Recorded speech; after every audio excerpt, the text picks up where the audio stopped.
New train from Kolkata to north Bengal. কলকাতার সঙ্গে সরাসরি যোগাযোগ হবে আরও মসৃণ। উত্তরবঙ্গের এই জেলার সঙ্গে কলকাতার সরাসরি ট্রেন কবে থেকে শুরু হচ্ছে? জলপাইগুড়ির জন্য দুর্দান্ত খবর। খুবই শীঘ্রই জলপাইগুড়ি রোড স্টেশন থেকে কলকাতাগামী নতুন ট্রেন, জলপাইগুড়ি রোড স্টেশন থেকে সরাসরি কলকাতাগামী নতুন ট্রেন পরিষেবা চালু করতে চলেছে রেল। এই ট্রেনটি এসি স্লিপার কোচ সংযুক্ত থাকবে, যা জেলার রেল পরিষেবার আরো উন্নতি করবে। জানা গেছে, সম্প্রতি দিল্লিতে রেলমন্ত্রী অশ্বিনী বৈষ্ণবের সঙ্গে সাক্ষাৎ করে জানান জলপাইগুড়ি সাংসদ ডাক্তার জয়ন্ত রায়। সেই বৈঠকে তিনি জলপাইগুড়ি রোড স্টেশন থেকে নতুন ট্রেন চালুর দাবি জানান। রেলমন্ত্রী বিষয়টি ইতিবাচকভাবে গ্রহণ করেছেন এবং জানিয়েছেন, কিছু পরিকাঠামো উন্নতি করেই দ্রুত ট্রেন চালু করা হবে। এর আগে জলপাইগুড়ি রোড স্টেশন শিয়ালদাগামী পদাতিক এক্সপ্রেস স্থায়ী স্টপেজ এবং হলদিবাড়ি শিয়ালদা দার্জিলিং মেল পুনরায় চালু বিষয়ে উদ্যোগ নিয়েছিলেন সাংসদ জয়ন্ত রায়। এবার নতুন ট্রেন চালু হলে জেলার যাত্রীদের সুবিধা আরো বাড়বে বলে মনে করছেন বিজেপির জেলা সভাপতি বাপি গোস্বামী। কেন গুরুত্বপূর্ণ এই ট্রেন? জলপাইগুড়ির সার্কিট বেঞ্চের স্থায়ী আদালত খুবই শীঘ্রই গোশালা মোড়ের কাছে চালু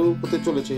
এই আদালতের বিচারক, আইনজীবী ও মক্কেলের নিয়মিত যাতায়াতের জন্য একটি সরাসরি ট্রেন পরিষেবা অত্যন্ত প্রয়োজনীয় বলে মনে করেন সাংসদ। সাধারণ যাত্রীদের পাশাপাশি আদালত সংক্রান্ত কাজের জন্য এই ট্রেন গুরুত্বপূর্ণ ভূমিকা নেবে। সাংসদ দিল্লি থেকে জানান, রেলমন্ত্রী লিখিতভাবে জলপাইগুড়ি রোড স্টেশন থেকে কলকাতাগামী নতুন ট্রেনের চালুর দাবি জানিয়েছেন। রেলমন্ত্রী আশ্বাস দিয়েছেন যে স্টেশনের পরিকাঠামো উন্নতি করবে, দ্রুত এই ট্রেন চালু করা হবে। এবার নতুন ট্রেনের আনুষ্ঠানিক কবে ঘোষণা হবে তা জানতে মুখে আছেন জেলার মানুষেরা। তো বন্ধুরা, দেখতে থাকুন আমাদের next another informative streaming blog at studio vid films.